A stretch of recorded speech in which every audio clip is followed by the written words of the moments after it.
उपमुख्यमंत्री एकनाथ शिंदेंच्या नंदनवन बंगल्यावरती शिवसेना आणि राष्ट्रवादीच्या नेत्यांची महत्त्वाची बैठकीला मंत्री उदय सामंत आणि राष्ट्रवादीचे प्रदेशाध्यक्ष सुनील तटकरेंची उपस्थिती। बैठकीमध्ये रायगड जिल्हा परिषदेचा तिढा सुटणार का याकडे सर्वांचं लक्ष। पुणे बाजार समिती गैरव्यवहार प्रकरणी जयंत पाटील आणि विकास लवांडेंनी घेतली मुख्यमंत्री देवेंद्र फडणवीसांची भेट। यवत दंगल प्रकरणी कारवाई करण्याच्या मागणीसाठी भेट घेतल्याची माहिती।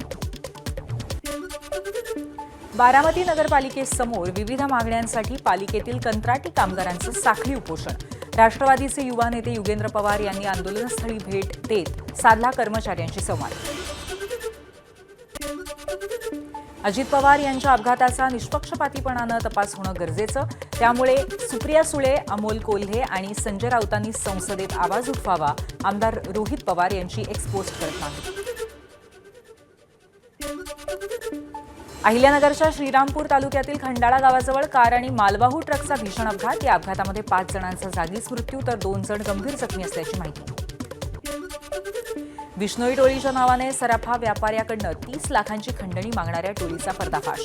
बोरिवली पोलिसांकडनं 4 आरोपींना अटक केलेले सर्व आरोपी मूळचे झारखंडचे असल्याची माहिती।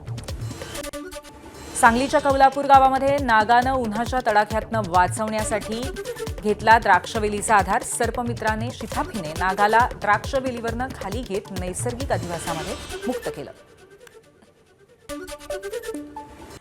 गडचिरोलीतील जिल्हा परिषद शाळेच्या 20 विद्यार्थ्यांची राज्याचे मुख्य सचिव राजेश अग्रवाल यांच्या मुंबईतल्या निवासस्थानी भेट। मुख्य सचिवांकडनं विद्यार्थ्यांच्या आत्मविश्वासाचं आणि जिद्दीचं कौतुक।